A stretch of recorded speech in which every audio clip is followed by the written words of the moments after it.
Nos encontramos en la tarde de hoy con el doctor Benjamín Bolaños Rosero. ¿Qué tal, doctor? ¿Cómo está? Muy bien, gracias. Qué bien, doctor, que esté con nosotros hoy en la tarde. Antes de comenzar a hablar sobre su trayectoria profesional con nosotros aquí en la Escuela de Medicina, quisiera preguntarle dónde usted nació, doctor. Nací en Cali, Colombia. Doctor, ¿nos puede comentar cómo fue su infancia, ¿verdad? Estando usted en otro país, que a lo mejor tal vez bien parecido a nosotros a Puerto Rico. ¿Cómo fue eso allá en Colombia? eh, Más o menos igual que en Puerto Rico, es una cultura latina, ¿verdad? Es una cultura donde la familia es muy importante, donde la educación, ¿verdad? Importante también. Yo me sentí un poco solo porque fui hijo único por muchos años, pero luego tuve un hermano y ya cuando fui a estudiar a otra ciudad, pues dejé la casa, digamos así.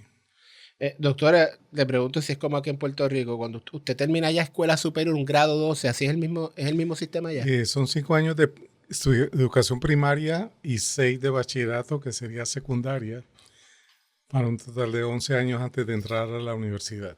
Una vez usted concluye lo que sería el bachillerato, aplica para la universidad y ¿a qué facultad aplicó en ese momento? Bueno, irónicamente empecé en arquitectura y estando ya un semestre me di cuenta que no era lo mío. Me gusta mucho la arquitectura, pero no tenía las destrezas para ser un buen arquitecto, así que me cambié a biología y luego a microbiología y por eso estoy en la rama de microbiología.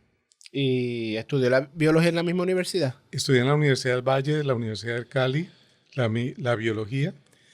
Luego hice una maestría en la Universidad de Antioquia en microbiología médica en Medellín. Y esa fue mi educación graduada y subgraduada en Colombia. Y una vez concluye su maestría en microbiología médica, ¿luego qué hace? Luego estuve trabajando por un año y medio cuando me dieron una beca para estudiar en Estados Unidos en la Universidad de Duke, hacer el doctorado en microbiología e inmunología. Doctor, esa combinación de microbiología e inmunología, ¿nos puede describir brevemente cómo es, cómo funciona? Es la combinación del ambiente y el huésped, ¿verdad? Y es importante conocer tanto el ambiente del hongo como la respuesta del huésped para uno tener un mejor conocimiento de la patobiología de los hongos, digámoslo así. Doctor, luego de que usted completa el doctorado, ¿en qué se especializa? Bueno, yo desde la maestría estudié con la doctora Ángela Restrepo, que fue una de las micólogas más conocidas en el mundo, ¿verdad? Y en Latinoamérica. Ella me inició en el área de la micología médica. Cuando fui a estudiar a Estados Unidos, también seguí en el área de la micología, estudiando un hongo que se llama Cryptococcus neoformans, que causa meningitis. Doctor, le tengo que hacer esta otra pregunta. ¿Cómo usted llega a Puerto Rico? Bueno, estando en Estados Unidos, al terminar el doctorado, salió un anuncio de la posición en el departamento de microbiología y yo solicité y me invitaron a dar un seminario para la plaza. Y yo vine a dar el seminario y tuve una experiencia muy buena en el departamento y 6 meses más tarde pues me contrataron para el trabajo. ¿De qué año más o menos estamos hablando? ¿Cuándo Estamos llega aquí? hablando del 84. 84. Sí, sí. Y una vez usted se integra a la Escuela de Medicina como profesor, ¿nos puede contar cómo fue esa experiencia docente empezando aquí en la Escuela de Medicina? Bueno, la experiencia docente fue muy buena y a mí me encanta enseñar. Los estudiantes son brillantes y da un gusto enseñar no solamente a los de medicina, sino a otras escuelas graduadas del recinto. Hice muchos estudios de investigación con los dermatólogos que tenían programas de investigación muy activa con el doctor Sánchez, ¿verdad? Y otros colaboradores. Y también hice estudios con criptococo al comienzo, estudios de susceptibilidad a antimicóticos de las levaduras de hongos. Así que fue unas áreas básicas de investigación que estuve haciendo previo a lo que me dedico ahora. Eso le iba a preguntar, doctor, ese balance entre la enseñanza y la investigación, ¿cómo la compagina? No, es maravillosa porque uno se tiene que mantener al día para poder enseñar, ¿verdad? Y para la investigación. O sea que es un estímulo para uno mantenerse estudiando y investigando. Doctor, tengo entre mis notas, entre sus experiencias profesionales, usted ha sido consultor del Departamento de Salud y también de la Administración de Veteranos. ¿Nos puede abundar sobre ello? Sí, ellos tenían unos programas de proficiencia de laboratorios y yo fui consultor para esos programas de validación de conocimiento en los laboratorios clínicos y en el veteranos también estuve asesorando al laboratorio de micología médica cuando había casos extraordinarios o raros de micosis raras, pues ellos me llamaban y yo iba a tratar de ayudarlos. Doctor, usted tiene un proyecto entre sus manos por muchísimos años y bien importante para la ciudadanía de Puerto Rico, que son las estaciones que reportan el moho y el polen en el aire libre. ¿Nos puede contar sobre la estación de San Juan y las otras estaciones que hay en Puerto Rico? Sí, el encontrar que Puerto Rico tenía una prevalencia muy alta de asma y que además del factor genético, podrían haber factores ambientales que contribuyeran a esa prevalencia tan alta de asma y alergias, pues me motivó a certificarme por la Academia Americana de Asma, Alergia y Inmunología para pasar unas pruebas de acreditación para poder hacer parte de la red de estaciones de aeroalergenos.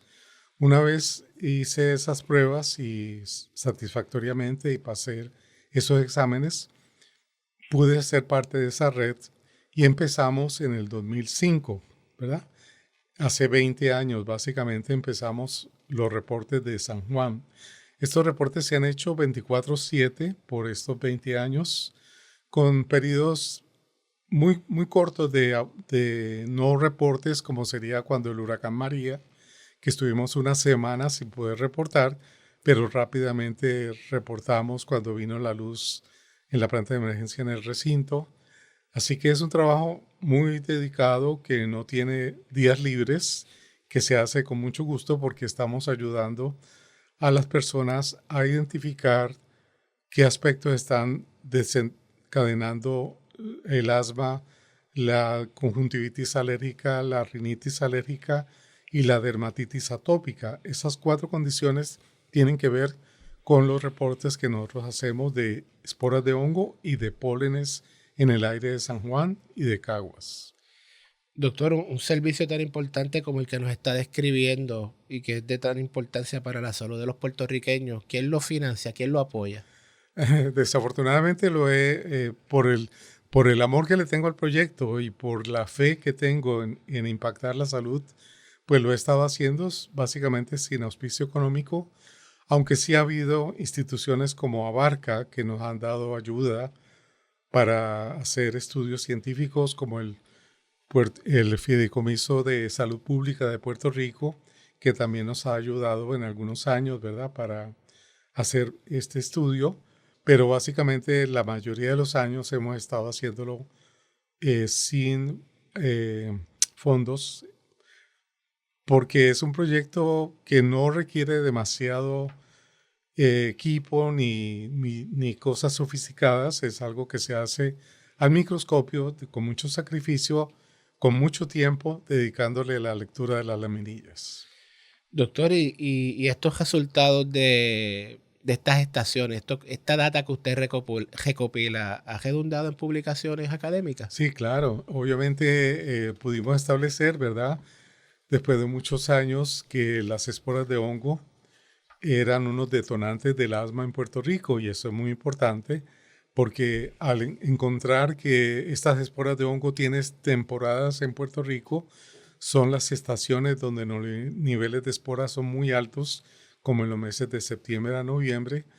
En esos meses es que aumenta la consulta por asma a los hospitales, a las salas de emergencia y a los médicos.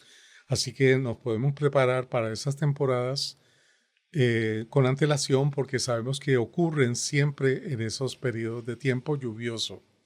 Además, en Puerto Rico hemos encontrado que los hongos se liberan en la madrugada. Por lo tanto, una medida sencilla como es el uso de un purificador de aire permite proteger a la persona mientras duerme de esos hongos que están entrando por las ventanas o por las puertas, ¿verdad?, al interior de la casa. Así que tenemos maneras sencillas de prevenir la exposición a estas esporas de hongo.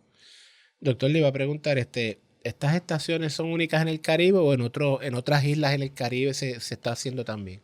Certificada por la Academia Americana de Asma, Alergia e Inmunología, somos la única estación en el Caribe.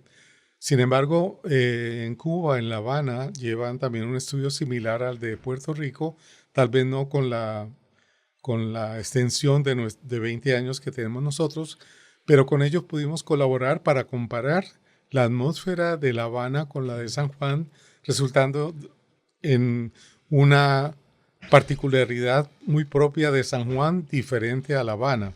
Dicen que de Puerto Rico y Cuba son de un pájaro las dos alas, pero desde el punto de vista de biología, San Juan es muy diferente a La Habana.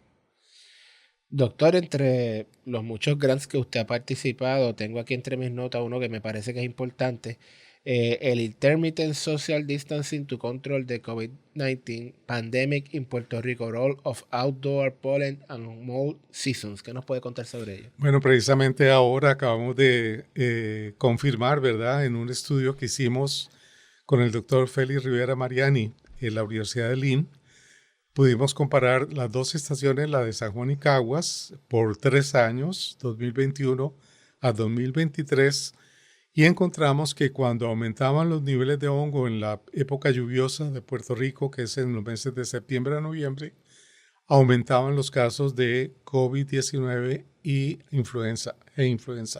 Así que es un hallazgo muy importante que ayuda a la epidemiología, a la vigilancia de estas infecciones virales, teniendo en cuenta un factor adicional que podemos reportar, que son los niveles de esporas de hongo.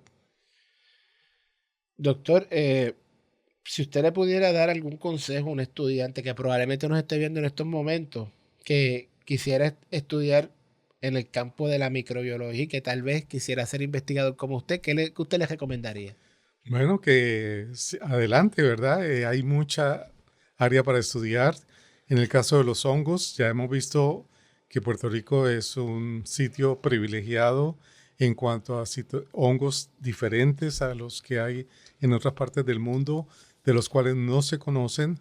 Por ejemplo, algo tan sencillo como las pruebas de alergia para hongos, las pruebas comerciales que se disponen no detectan la alergia a los hongos de Puerto Rico. Por lo tanto, es un área para investigar, ¿verdad? Hay muchas cosas para hacer y por lo tanto creemos que debido a que no tenemos pruebas de alergia para estos hongos de Puerto Rico, que son los basidiomycetos y ascomycetos, pues estamos subestimando la alergia a los hongos en Puerto Rico. Necesitamos pruebas para diagnosticar esas alergias a estos hongos puertorriqueños. O sea, que hacen falta más investigadores. Más investigación en el área, correcto. Doctor Benjamín Bolaños, gracias por haber estado con nosotros en la tarde de hoy. Muchas gracias a ustedes.